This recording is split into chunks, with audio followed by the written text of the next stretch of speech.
Pernahkah Anda renungkan waktu Anda baca ayat demikian, kenapa kok Tuhan tidak memajukan dirinya lewat orang aja? Kenapa Tuhan memajukan diri lewat tanaman? Bahkan itu bukan tanaman, semak belukar itu kan tanaman liar. Dan itu mengganggu biasanya, petani-petani tahu. Keluaran pasal 3 ayat 1 sampai ayat 6. 6 ayat saja saya bacakan ya. Adapun Musa, ia biasa menggembalakan kambing domba Yitro mertuanya, imam di Midian. Sekali ketika ia menggiring kambing domba itu ke seberang padang gurun, sampailah ia ke gunung Allah, yakni gunung Horeb.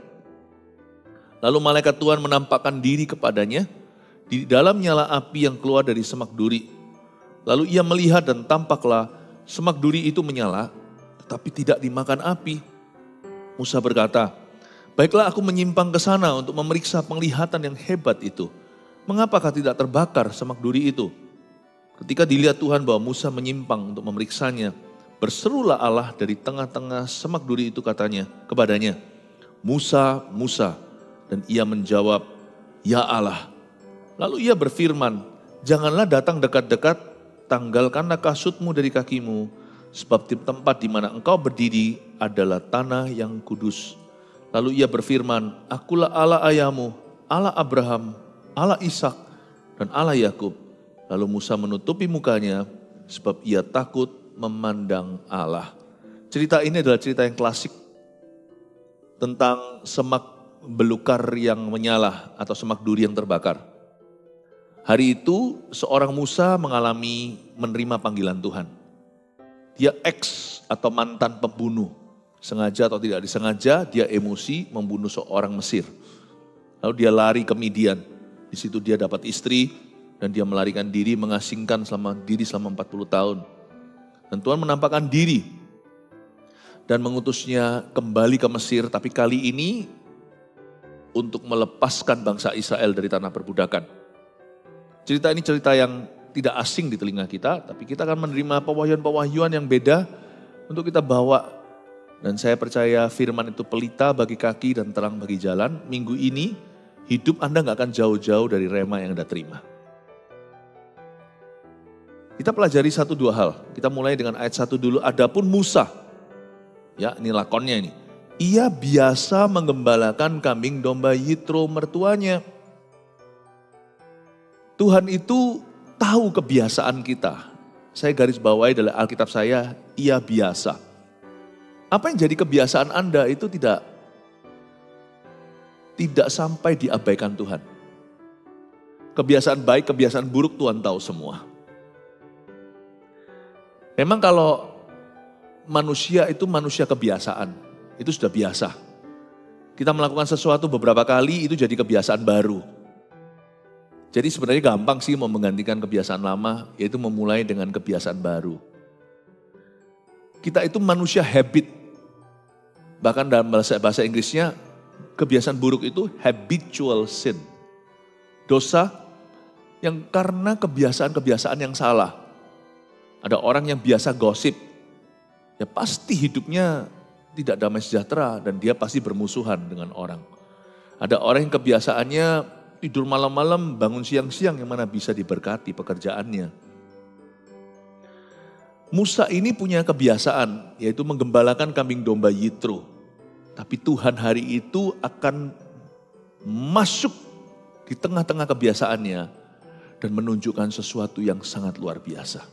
Izinkan Tuhan masuk dalam kebiasaan Anda sehari-hari, libatkan Tuhan dalam aktivitas sehari-hari. Dan biarkan Tuhan menunjukkan sesuatu yang di luar biasanya dalam hidupmu. Jangan kita itu terpaku dengan kebiasaan yang kita miliki. Belajar terbuka untuk sesuatu yang baru dari Roh Kudus. Tanpa harus meninggalkan kebiasaan kita bekerja, bangun tidurku terus mandi, tidak lupa menggosok gigi.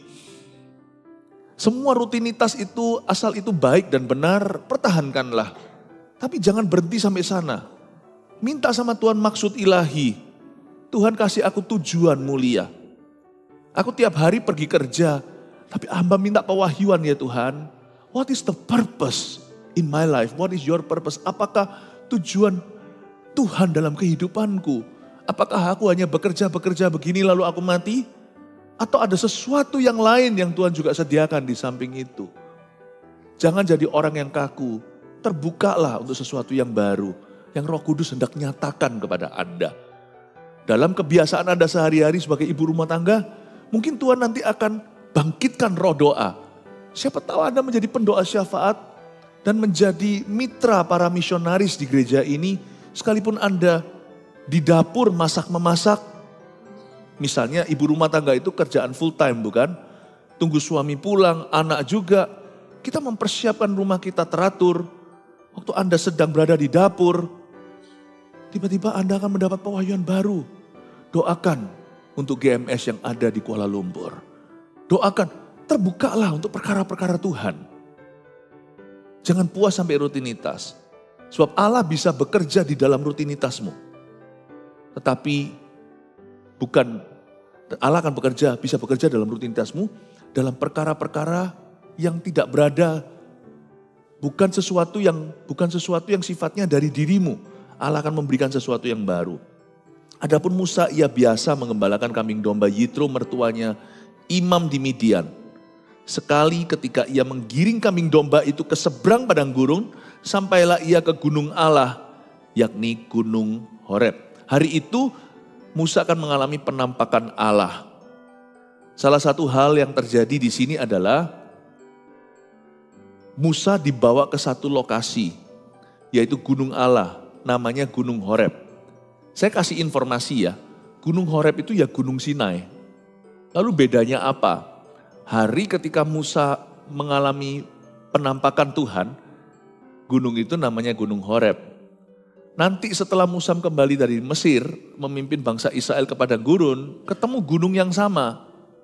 Di sana gunung itu berubah menjadi gunung Sinai. Maksud saya begini, di tempat yang sama Anda mencari Tuhan, di tempat itu nanti berkali-kali akan jadi langganan Tuhan melakukan perkara-perkara baru di hidupmu. Jadi jangan pernah Anda meninggalkan mezbah keluarga Anda. Sebab di tempat yang sama itu sumurnya akan membual airnya. Setiap kali saya saat teduh secara pribadi di rumah saya selalu menerima clue atau menerima pesan-pesan berikutnya dalam kehidupanku. Jangan pernah menganggap gereja itu rutinitas pada hari ke-7, yaitu hari Sabat, hari Minggu kita datang ke gereja, ibadah lagi, semua jadi rutin. Setiap minggu selalu ke gereja. Tapi setiap kali Anda datang dalam rutinitas ibadah, harapkan perkara-perkara Allah berikutnya. Gunung Horebmu itu gunung Sinaimu, gunung Horeb tempat Musa melihat semak belukar terbakar. Tapi nanti di tempat yang sama waktu dia kembali dari Mesir, di situ dia menerima 2 loh batu dengan 10 perintah Allah. Musa naik ke gunung yang sama. Dan dia tinggal di atas itu 40 hari lamanya, dia berpuasa. Dan dia menerima semua pewahyuan, kejadian, keluaran, imamat, bilangan, ulangan, berapa hasta-hasta, semuanya tentang tabernakel. Semua plan atau rencana Allah diwahyukan. Padahal hari itu waktu dia di gunung itu, dia hanya melihat semak duri terbakar. Tapi nanti waktu dia ke sana lagi, lokasinya sama. Dia menerima semua pewahyuan-pewahyuan berikutnya. Don't just come to church, jangan hanya datang ke gereja. Gereja yang sama, pukul 7 misalnya, kalau ini jadi rutinitasmu. Anda ibadah setiap hari Minggu di tempat yang sama itu Tuhan akan wahyukan lagi dan lagi. Jangan tinggalkan mezbahmu, baik itu gereja atau mezbah keluarga ketika Anda sembahyang doa cari Tuhan bersama dengan family. Atau doa pribadi, jangan tinggalkan, jangan bosan. Jangan bosan sama rutinitas yang Anda miliki dengan Allah. Karena di tempat yang sama itu, Tuhan akan wahyukan lagi sesuatu. Tuhan akan nyatakan sesuatu yang baru. Perkara-perkara supranatural pun terjadi. Amin. Bapak Ibu Saudara, belajar setia. Beberapa ahli teolog menyimpulkan bahwa Horeb dan Sinai itu adalah gunung yang sama, cuman lokasinya east and west. Gunung yang sama kan bisa ada 2 punggungnya, seperti unta. Ya, dua puncaknya. Yang satu itu Horeb, yang satu Sinai. Saya nggak pernah tahu. Kita nggak akan pernah tahu sesungguhnya seperti apa. Pokoknya intinya di gunung yang sama itu Tuhan nanti menampakkan diri lagi kepada Musa. Kali itu lewat semak duri. Lain kali 40 hari dia muka dengan muka. Dengan Musa dengan Allah. Jadi saya ingin menekankan pada Anda. Di tempat yang sama Tuhan bisa bekerja sesuatu yang baru. Jangan pernah remehkan rutinitasmu. Satu rutinitas atau kebiasaan yang harus kita patahkan. Dan jangan kita simpan. Ya, jangan kita pupuk maupun pelihara adalah kebiasaan buruk. Rutinitas yang tidak boleh dipertahankan adalah rutinitas dosa. Tapi kalau rutinitas yang sifatnya baik dan benar, rutinitas yang sifatnya ilahi, yang sifatnya spiritual, pertahankan. Karena di tempat itu berkali-kali Tuhan akan langganan dengan Anda. Ya, Allah kita bukan Allah yang tabrak lari. Dia ingin melakukan sesuatu yang baru di hidupmu. Tapi dia pakai perkara yang sudah lama di dalam hidup Anda. Hari itu Allah menampakkan diri kepada seorang pengembara namanya Musa. Waktu dia lagi menggembalakan mbek-mbeknya mertuanya yaitu Yitro. Tuhan menampakkan diri. Tuhan kalau menampakkan diri kepada kita tidak perlu cari tempat yang jauh. Tuhan kalau menampakkan diri selalu memulai dengan sesuatu yang sudah familiar, yang sudah biasa dalam kehidupan kita. Jangan anggap remeh. Pernikahan Anda, udah menikah puluhan tahun misalnya, Tuhan bisa memperbaharui. Di dalam keluarga Anda juga Tuhan bisa melakukan sesuatu yang dahsyat sekalipun sudah begitu-begitu aja berabad-abad. Jangan ada kehilangan harapan, jangan putus asa. Tapi serahkan seluruh hidupmu termasuk kebiasaanmu kepada Tuhan. Dan berkata, Lord Tuhan, bekerjalah dengan cara yang luar biasa dalam kehidupanku. Hatiku terbuka untuk karyamu Roh Kudus. Yang percaya, yang rindu berikan tepuk tangan untuk Tuhan Yesus. Haleluya. Tapi saya punya satu pertanyaan untuk saya baca ayat pertama. Kalau Tuhan memang mau menampakkan diri, kenapa pakai semak belukar ya? Kok nggak pakai mertuanya Musa aja namanya Yitro yang sudah jadi imam di Midian? Kenapa ya? Padahal menurut saya, Yitro si imam di Midian ini juga orang baik loh. Alkitab tidak pernah mencatat dia orang jahat. Pernahkah Anda renungkan waktu Anda baca ayat demikian? Kenapa kok Tuhan tidak memajukan dirinya lewat orang aja? Kenapa Tuhan memajukan diri lewat tanaman? Bahkan itu bukan tanaman, semak belukar itu kan tanaman liar. Dan itu mengganggu biasanya. Petani-petani tahu. Kenapa kok Tuhan tidak pakai imam di Midian itu? Bukankah semua orang berkata agama mengajarkan sesuatu yang baik? Tuhan itu tidak ada in religion. Jangan kita kira. Tuhan itu tidak akan menitipkan dirinya kepada roh agamawi. Tuhan akan titipkan itu. Sebab roh agamawi itu lebih sifatnya hanya sekedar peraturan, teori. Sedangkan Allah kita, dia adalah pribadi yang hidup.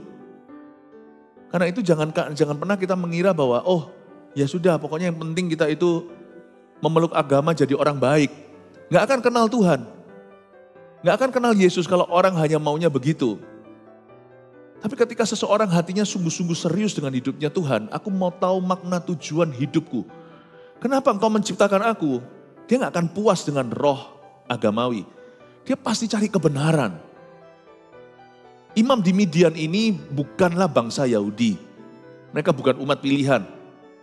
Yitro ini bukanlah keturunan Abraham. Bukan, karena melalui keturunan Abraham lah keluar Injil. Yitro, Imam Midian ini agama lain.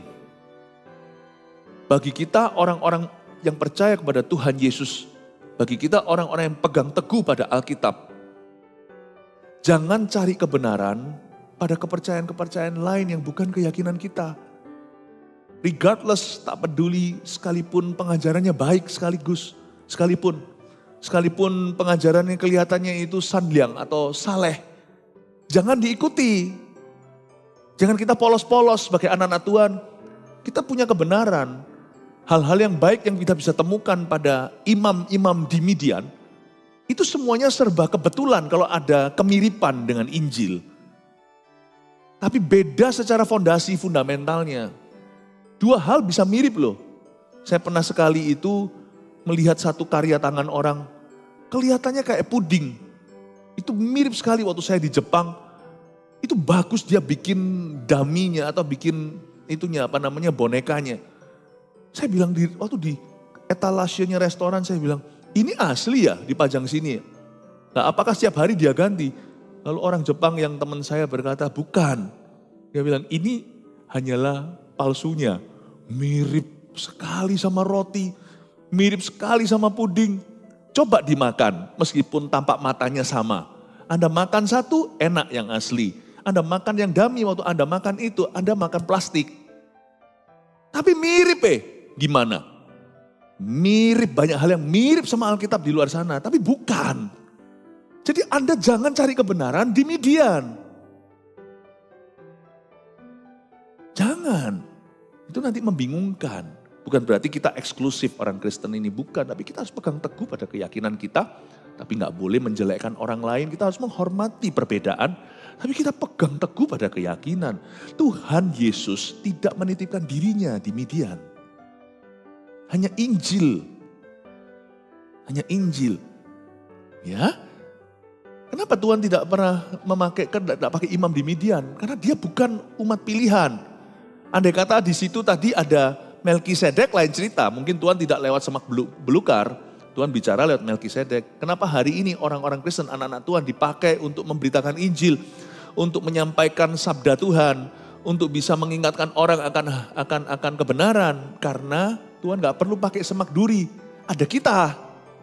Ngapain sekarang Tuhan pakai semak belukar? Wong saya masih bisa berkhotbah menyampaikan firman Allah. Paham maksud saya? Tuhan tidak akan menitipkan dirinya kepada pihak-pihak yang tidak dia pilih. Apa yang bukan Injil ya bukan Injil, sekalipun banyak kemiripan. Jadi hati-hati dengan apapun yang beredar di luar sana, termasuk di dalam media sosial. Anda jangan terima mentah-mentah hanya karena ada mirip-miripnya. Kita harus kembali kepada firman. Tuhan tidak menitipkan diri pada imam di median. Kalau hari itu di sana ada Abraham, Tuhan pasti bicara lewat Abraham. Kalau di situ ada Daud, Tuhan akan bicara lewat Daud. Kalau di situ ada di situ ada di perjanjian baru seperti Rasul Petrus, Rasul Paulus, Tuhan akan pakai mereka. Tapi tidak ada siapa-siapa kecuali embek-embek dan kambing domba, Tuhan pakai semak belukar. Dari sini kita ketahui bahwa Tuhan tidak bicara lewat roh agamawi. Ya. Dan gunung Allah, yakni gunung Horeb itu, di situ Tuhan menampakkan diri lewat semak duri yang menyala dan Musa mendengar suara Allah. Mari kita lihat ayat 2. Lalu malaikat Tuhan menampakkan diri kepadanya dalam nyala api yang keluar dari semak duri. Kata malaikat Tuhan ini pakai M huruf besar, sadarkah Anda? Ini bukan malaikat sungguhan, ini Tuhan Yesus di perjanjian lama. Kalau Anda baca di Alkitab, di perjanjian lama ada malaikat Tuhan yang menerima persembahan dari papanya Simson ketika malaikat itu memberitakan kabar baik bahwa istrinya akan hamil. Lalu habis itu malaikat itu naik di atas persembahan itu, lalu lenyap, menguap ke udara, naik ke atas. Itu bukan malaikat, itu Jesus Christ. Tapi penampakannya di perjanjian lama sebelum Tuhan Yesus diberi nama Immanuel, yaitu Yesus Kristus lewat malaikat Gabriel kepada Maria. Jadi Anda tahu bahwa ayat 2 yang ketemu sama Musa itu adalah the Lord Jesus Christ. Tuhan Yesus Kristus di perjanjian lama. Lalu malaikat Tuhan itu menampakkan diri kepada Musa dalam nyala api yang keluar dari semak duri. Ya, karena dia tidak memakai seorang manusia atau bejana tanah liat. Tuhan itu menaruh harta karun, harta sorga di dalam bejana tanah liat. Bayangin orang-orang kayak kita ini loh. Bisa menangkan seseorang, bisa doakan seseorang. Kita ini siapa? Siapakah aku ini jadi biji matamu? Kita ini semua hanyalah bejana tanah liat. Tapi Tuhan taruh harta yang tersembunyi. Kita itu harus rendah hati loh kalau bisa melayani. Baik yang kelihatan maupun yang di balik layar. Yang di belakang sana, di depan megang kamera. Tuhan itu gak perlu pakai kita. Tuhan kalau mau pakai semak duri juga bisa. Tapi Tuhan memakai kita, bejana tanah liat. Yang kalau gak mandi 1 minggu ada dakinya. Kita ini dari clay, tapi Tuhan taruh harta yang luar biasa. Tuhan taruh Injil pada kita. Tuhan taruh pada kita berita keselamatan. Tuhan taruh pada kita kuasa Roh Kudus sehingga kita doakan orang-orang sembuh. Padahal Tuhan kalau mau pakai sapu tangan atau bayang-bayang juga bisa. We should be humble kalau hari ini kita dipakainya. Tuhan kalau mau memberkati pekerjaannya dengan dana, Tuhan tidak perlu pakai seorang pengusaha atau businessman. Tuhan suruh aja seorang nelayan yang tidak kaya untuk pancing di dalamnya, cukup untuk membayar pajak mereka berdua di mulut silver coin yang ada di dalam seekor ikan. Tuhan itu kalau memberi makan, dia bisa dengan 5 roti 2 ikan memberi makan 5.000 orang tanpa lewat supermarket belanja dulu. Kalau Tuhan bisa pakai kita untuk mendanai misi kita yang hoki. We should be humble. Lalu malaikat Tuhan itu menampakkan diri kepadanya dalam nyala api yang keluar dari semak duri, bukan bejana tanah liat. Lalu ia melihat dan tampaklah semak duri itu menyala tapi tidak dimakan api. Itu membuat Musa jadi terkejut, tercengang dan terkagum-kagum. Kok bisa ya semak duri itu berapi-api tapi tidak hangus? Api macam apaan ini? Karena itulah Musa tertarik untuk melihat. Maka kita lihat ayat 3, Musa berkata, baiklah aku menyimpang ke sana untuk memeriksa penglihatan yang hebat itu, mengapakah tidak terbakar semak duri itu. Ayat 3 ini adalah ayat transisi. Ayat 3 ini penting sekali. Tanpa ayat 3, Musa tidak akan ketemu Tuhan. Dan Tuhan tidak akan berbicara apa-apa. Ayat 3 ini adalah kunci buat kita. Kalau kita mau ketemu Tuhan, kalau kita mau menerima sesuatu dari Roh Kudus, kita mesti menyimpang dari kebiasaan kita. Bukan penyimpangan loh ya, penyimpangan seks, penyimpangan apa, bukan. Menyimpang itu artinya kita mesti melakukan sesuatu tindakan yang di luar biasanya. Kalau enggak, kita enggak akan ketemu Tuhan. Karena memang dibutuhkan kesengajaan yang luar biasa sih untuk mencari Tuhan. Percaya enggak? Semua kebiasaan kita untuk mencari Tuhan itu harus disengaja. Saya kalau mau mengikuti naluri daging saya, bangun tidur, ku terus tidur. Pernah enggak kita kalau bangun tidur lalu habis itu alarmnya nyala, lalu kita habis itu bukan tekan off tapi tekan snooze.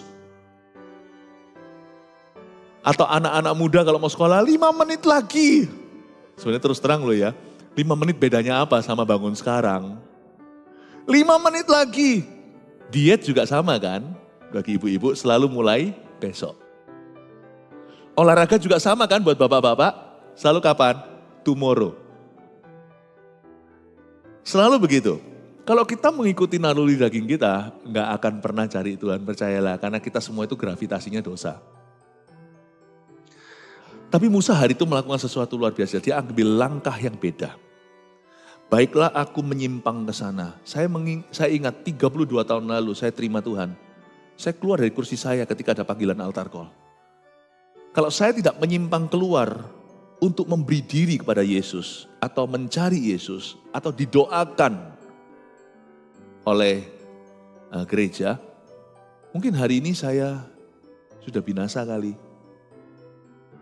Hari ini mungkin saya tidak ada dalam gereja, apalagi jadi hamba Tuhan, gak mungkin itu kejadian. Saya masih ingat kok, saya ingat dalam hati saya ada suara berkata, kalau kamu gak maju, kamu akan selama-lamanya begitu. Saya harus menyimpang ke sana, saya harus keluar dari kursi saya ketika diberi kesempatan. Saya harus ambil kesempatan itu. Kebiasaan saya setiap pagi adalah saya berbahasa roh selama 40 menit di atas ranjang saya. Saya harus paksa. Karena waktu saya lagi ngantuk, apalagi kalau kemarin kerjaan berat, pagi ini pagi subuh-subuh saya harus bangun, saya harus doa dulu. Orang bertanya sama saya, kenapa sih harus bangun jauh lebih pagi? Karena orang lain bangun tidurku terus mandi, kalau saya nggak bisa begitu, bangun tidurku terus doa. Saya masih ada waktu di tengah-tengah itu sebelum saya mandi, saya cari Yesus dulu. Makanya ada orang kalau nggak sadar, tanya sama saya, kenapa Pastor Philip kalau pagi lama-lama? Saya bilang begini, karena lu orang bisa langsung kerja. Saya nggak bisa, saya doa dulu. Bukan lama-lama. Kamu bangun segini, aku bangunnya lebih subuh. Saya tidak akan korbankan waktu kerja saya. Saya korbankan waktu tidur saya. Makanya itu saya sebisa mungkin tidur lebih awal. Saya kalau tidak membuat kebiasaan ini dengan sengaja, itu komitmen yang luar biasa. Kayaknya saya nggak akan pernah cari Tuhan. Karena setiap orang yang mau mencari Tuhan harus menyimpang dari kebiasaannya. Menyimpang dari sana, harus. Kalau enggak ketemu sama Tuhan Yesus. Anda mau mengampuni, lawan arus 7 kali 70 kali.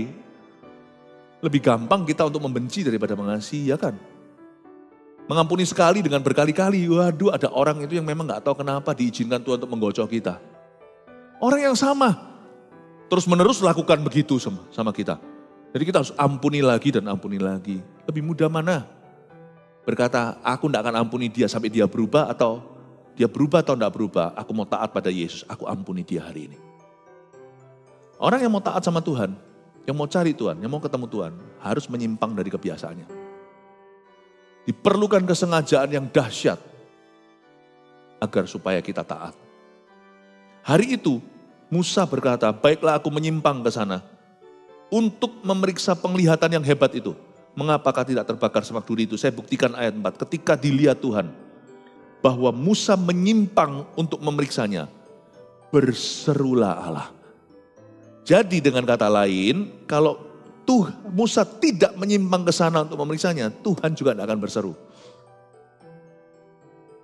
Saya ulang ya, saya tambahi satu kata untuk membuat kita lebih mengerti dalam versi sehari-hari. Ketika dilihat Tuhan bahwa Musa menyimpang untuk memeriksanya, barulah berserulah Allah. Saya jadi ingat Yakobus pasal 4 ayat 8a, tidak usah dibuka. Mendekatlah kepada Allah, maka ia akan mendekat kepadamu.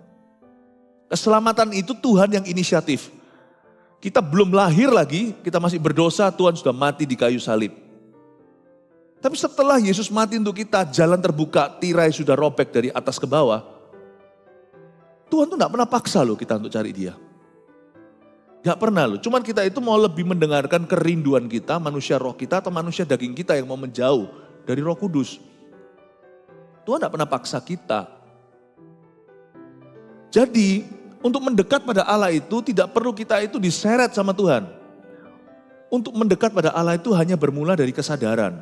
Kalau kita gak mendekat, ya Tuhan gak akan mendekat ke kita. Bukan berarti Tuhan cuek, enggak, Tuhan gak memaksa. Roh jahat itu menyurupi.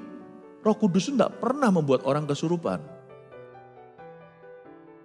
Jadi mendekat pada Allah itu harus inisiatifnya dari kita. Makanya Yakobus 4 ayat 8 bunyinya, mendekatlah kepada Allah dari kita manusianya, maka Allah akan mendekat kepadamu. Kalau Musa tidak menyimpang ke sana untuk memeriksanya, Tuhan juga tidak akan berseru apa-apa. Semak itu akan tetap terbakar, semak duri itu akan tetap menyala. But it will be the end of the story. Disitulah akhir ceritanya. Tidak ada perjumpaan pribadi. Ketika dilihat Tuhan bahwa Musa menyimpang untuk memeriksanya, berserulah Allah dari tengah-tengah semak duri itu kepadanya. Tuhan berseru gini, Musa, Musa. Kenapa Tuhan itu 2 kali? Kenapa enggak Tuhan bicara aja Musa, cukup kan? Musa, Musa. Kalau saya mungkin kalau Tuhan panggil itu Philip, Philip itu berarti kayak, aduh Philip, mengeluh. Saya dulu nakal sekali. Philip, Albert. Apalagi ini ya kan. Coba bayangkan kalau Tuhan bilang 2 kali itu berarti urgent. Itu berarti darurat. Seolah-olah Musa baru hari itu kenal Tuhan. Tapi Tuhan sudah tunggu Musa itu 430 tahun. Loh kok bisa? Bukankah keturunan Yakub pindah ke Mesir? Lalu habis itu mereka diperbudak 400 tahun oleh orang Amori itu. Lebih tepatnya 430. Tuhan yang maha tahu, sudah tahu semua orang sebelum lahir. Tuhan sudah menanti-nantikan Musa itu. Waktu dia dilahirkan terjadi pembunuhan bayi secara massal. Musa itu disembunyikan selama berapa bulan. Mamanya taruh dia di palungan. Di satu basket gitu. Kasih papirus, kasih bahan-bahan ter yang untuk bikin aspal supaya tidak tembus airnya, supaya waterproof, ditaruh di situ di Sungai Nil, lalu ditemukan oleh putrinya Firaun. Apa Tuhan enggak tahu? Tuhan sudah menunggu bocil ini untuk bertumbuh dewasa, jadi pembunuh.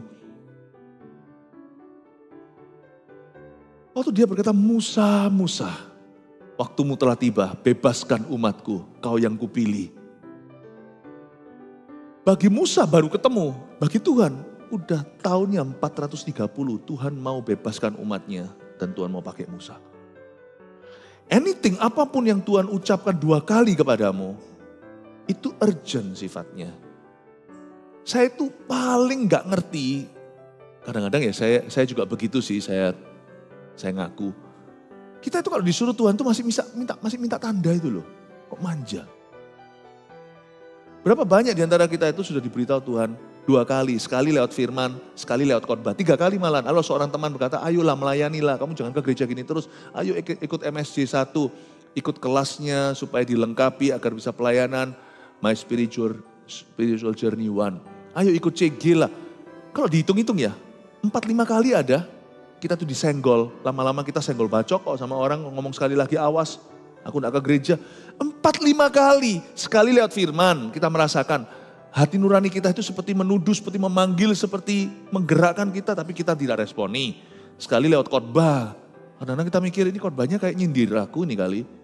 3 nanti lewat teman kita, teman satunya lagi. Bolak-balik diingatin. Menurut saya kalau Tuhan bicara kepada Anda dan saya 2 kali dan kita tidak melakukan, menurut saya kita keterlaluan. Kalau sampai perlu 2 kali aja, itu sudah semi kegagalan. Harusnya Tuhan bicara sekali cukup buat kita. Mana ada raja yang harus ngerengek sama umatnya. Mana ada Tuhan yang harus bicara 2 kali. Kita pun punya pegawai. Kita beritahu sama pegawai kita, misalnya ada sekretaris yang beritahu, tolong ya sok. Padahal ngomongnya baik-baik aja langsung didengar. Tolong ya aku minta kopi. Langsung datang. 5 menit kemudian. Kalau minta kopi 2 kali, kopi saya mana? Kalau kita pergi ke restoran aja. Lalu kita ngomong kopinya 3 kali 4. Kopi 45. Nah Tuhan kok digitukan? Adakah hal-hal tertentu yang Tuhan bicara dalam hidupmu lebih dari 2 kali belum kau lakukan? Menurut saya keterlaluan.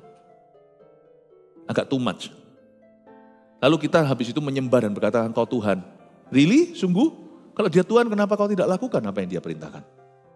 Lalu kita berkata dia guru, kenapa tidak meneladani dirinya? Ya, kita berkata Bapak kok tidak uhau sama Tuhan? Papa saya nggak perlu ngomong 2 kali, sungguhan. Papa saya suatu hari kepingin kue tiaw. Langsung tidak perlu pakai apa, langsung saya, karena saya nggak ngerti, saya gaptek, saya ngomong sama putri saya. Vanessa, langsung belikan, langsung bungkusan kue tiaw datang, di situ langsung. Minta, aduh kebanyakan, gak apa-apa lebih baik kebanyakan daripada tidak. Nggak akan, saya pasti akan indahkan. Dari dulu saya diajari oleh orang tua waktu saya masih kecil, harus mengasihi dan menghormati. Pasti langsung saya berikan. Artinya dia adalah Bapak kita, kenapa kita tidak memperlakukan dia demikian? Tuhan berkata sama Musa, Musa, urgent, darurat, penting sekali, mendesak. Lalu ia berfirman, ayat 5. Coba lihat ya firmannya. Janganlah datang dekat-dekat, tanggalkanlah kasutmu dari kakimu, sebab tempat di mana engkau berdiri itu adalah tanah yang kudus. Lalu lagi ia berfirman, jadi ada 2 firman ya, ayat 5 lalu ia berfirman, ayat 6 lagi ia berfirman, akulah Allah ayahmu, Allah Abraham, Allah Ishak dan Allah Yakub. Lalu Musa menutupi mukanya, sebab ia takut memandang Allah. Ada 2 firman, katakan ada 2 firman. Saya tunjukkan ya, selalu mengenal Tuhan yang memanggil Musa, Musa, Musa 2 kali itu. Tuhan kalau berfirman itu selalu number 1, selalu nomor 1. Mendorong kita untuk taat, selalu. Tuhan itu kan Bapak ya, dia itu pasti mendidik ya. Mana ada Bapak yang tidak menggarap karakter anaknya dulu sebelum memberi dia upah. Tuhan itu kalau berfirman itu selalu pertama tentang kekudusan. Karena tanpa kekudusan tidak mungkin kita melihat Allah. Jadi kekudusan itu penting bagi Tuhan karena itu berarti persatuan dengan kita. Tuhan itu minta kekudusan di hidup kita bukan karena dia itu mau kita sengsara, ambil freedom atau kebebasan kita. Bukan. Karena Allah itu kudus. Jadilah kudus, be holy for he is holy dalam bahasa Inggrisnya, jadilah kudus. Sebab dia yang memanggilmu adalah kudus. Jadi kalau tanpa kekudusan, ya berarti Anda tidak bisa dekat dengan Tuhan. Mazmur 24 dengan apa? Siapa yang boleh mendekat atau naik ke gunung Allah? Yang tangannya tidak laknat, yang mulutnya tidak jahat, yang hatinya tidak punya maksud yang buruk. Lagi ia berfirman, jangan dekat-dekat, tanggalkan kasutmu dari kakimu. Ada sesuatu yang perlu kamu tanggalkan. Kalau kamu mau menjadi umat pilihanku, kamu harus tanggalkan perselingkuhanmu. Tidak bisa gitu terus dan keluargamu diberkati.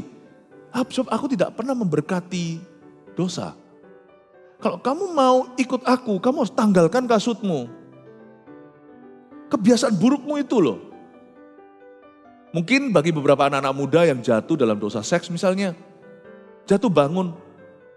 Tetapi tetap harus ada usaha dari sisi kita untuk berubah. Meskipun nanti kalau kita berubah bukan karena usaha kita, tapi karena kuat kuasa Roh Kudus. Tapi dari hati kita harus ada niat dulu dan tekad bulat. Jatuh lagi urusan nanti cepat bangkit. Tetapi di dalam hati tidak boleh ada kesengajaan. Meskipun setiap dosa ya sengaja. Nah ada orang itu dosa tiba-tiba, ups aku gak tahu aku berdosa, itu keputusan. Tetapi harus ada tekad dulu. Tanggalkan sepatu, tanggalkan kasutmu. Tidak bisa begitu. Kalau kamu mau ikut aku, kamu mau melihat berkat-berkatku, kamu tidak boleh kepahitan, kamu harus ampuni. Selalu firman pertama itu kekudusan. Pernahkah Anda datang dalam masalah, minta tolong sama Tuhan, tapi yang Tuhan minta langsung adalah kekudusan? Jangan Anda berkata, Tuhan tidak peduli sama aku, justru karena dia pedulikan. Justru karena tanpa kekudusan malah tidak bisa ketemu Tuhan. Jangan lupa loh ya, kalau Tuhan minta kekudusan itu berarti Tuhan serius denganmu. Tuhan itu mau merangkulmu. Hal pertama yang Tuhan minta sama Musa waktu dia datang bukannya dikasih mandat untuk lepaskan bangsa Israel atau dijanji penyertaan Allah. Bukan itu dulu, Tuhan berkata tanggalkan kasutmu. Sebab tempat di mana kau berdiri itu adalah tanah yang kudus. When God wants your holiness, waktu Allah menginginkan kekudusanmu, dia mencintaimu. Berapa banyak orang yang saya doakan langsung minta hasil akhirnya. Waktu saya berdoa, suatu hari saya mendoakan satu orang. Waktu saya doakan, saya kan minta langsung, dia bilang doakan gini gitu, ya boleh minta. Waktu minta, tiba-tiba Tuhan kasih saya hikmat. Saya bilang, Pak, saya rasa kayak ada sesuatu yang gak beres. Singkat cerita, dia nilep uang orang lain. Bisnisnya dalam masalah. Aneh ya, saya harusnya doakan Anda untuk lepas dari masalah Anda, tapi kok justru Tuhan wahyukan dosamu ke aku. Betul nggak Bapak pernah lakukan ini dan itu? Dia lihat saya, iya tapi itu lama dulu. Dan itu ya sudah kemakan waktu, orangnya juga nggak apa-apa kok. Saya bilang orangnya nggak apa-apa, Tuhannya apa-apa Pak. Anda pernah nggak cubit anak orang, mungkin sama-sama anaknya TK, cubit gitu. Anaknya nanti sudah lupa, lalu ai. Papanya yang lihat nggak lupa itu. Anda pernah cubit. Jangan pukul anak orang. Jangan ngemplang anak orang, itu juga anak Tuhan. Iya tapi kan dia udah ampuni aku, kan dia sudah sama-sama Kristen ya. Malahan sama-sama Kristen. Gak boleh begitu. Saya bilang, Pak kembaliin. Iya. Saya gak mau doakan sebelum ini. Dalam hatinya mungkin lain kali saya gak datang ke Pastor Philip aja. Lebih baik saya bisa cari pendeta yang drive thru gitu loh. Burger 1 kasih 1. Coca-Cola 2 kasih 2. Gak perlu banyak pertanyaan. Saya bilang, kamu kira Tuhan itu murahan? Kamu bisa beli. Tuhan itu hubungan. Personal dia. Dia mau hubungan pribadi denganmu. Dan Tuhan tidak berkenan sama ini. Saya kasih nominalnya kok, berapa yang dia jak, saya kasih nominal. Dia kaget kok saya bisa tahu. Ya, saya juga kaget sama-sama. Dia kaget, saya juga ikut kaget. Itu namanya karunia berkata-kata dengan pengetahuan. Itu hikmat marifat. Kadang-kadang Tuhan berikan, karena Tuhan bukan karena saya hebat, tapi karena Tuhan sayang sama orang ini. Tuhan ingin membawa dia kepada pertobatan sejati. Saya bilang balikkan itu dulu. Jangan minta penyertaan. Kalau kamu tidak kudus soal keuangan. Gimana bisa kayak begitu Tuhan memberkatimu? Ya oke, saya enggak tahu dia lakukan enggak, setelah itu saya enggak pernah dikontak. Bapak Ibu Saudara, hal pertama yang Tuhan bicarakan selalu holiness. Dan ini enggak populer loh ya, sungguhan. Dan ini bukanlah cara yang paling mempan untuk bisa nambah-nambahi jemaat. Ini justru kalau enggak diberitakan hal seperti ini, bisa kehilangan jemaat ya kalau mereka enggak mau sungguh-sungguh sama Tuhan. Tapi in this church, gereja ini adalah gereja yang memuliakan Tuhan dulu sebelum melayani orang. Jadi Anda kalau minta sama Tuhan, hal pertama firman nomor 1 yang keluar, yang muncul dari tahta Allah selalu tentang kekudusan Anda. Selalu itu. Mikir lagi kalau mau datang ke Tuhan. Mikir lagi. Sebab Tuhan tidak membangkitkan anak murahan. Tuhan tidak memanggil umat gampangan. Tapi yang Tuhan panggil adalah umat yang Tuhan layakkan. Lalu firman kedua, Tuhan itu adil dan luar biasa. Lagi ia berfirman, akulah Allah ayahmu, Allah Abraham, Allah Ishak dan Allah Yakub. Lalu Musa menutupi mukanya sebab ia takut memandang Allah. Berarti penyertaan mulai datang, ada kuasa. Firman kedua itu selalu setelah kekudusan akan selalu disambung dengan penyertaan. I am with you. Akulah Allah Abraham, Ishak, Yakub. Immanuel, aku akan menyertaimu. Lihat kalau kamu ampuni ya. Lihat kalau kamu ampuni. Lihat bagaimana aku akan mencurahkan kasih karuniaku. Seperti yang belum pernah kamu minta. Tuhan tidak harus memberi kita upah. Taat itu kan memang sepatutnya, seharusnya. Emangnya kalau kita taat sama Tuhan itu perlu dikasih reward gitu? Ya enggak. Tapi Allah kita itu murah hati, enggak mungkin dia berhenti di situ. Lihat ya, waktu Sakius memberikan 4 kali lipat kepada siapapun juga yang dia tipu atau yang dia ancam. Tuhan berkata, lihatlah keselamatan turun atas atap rumah ini.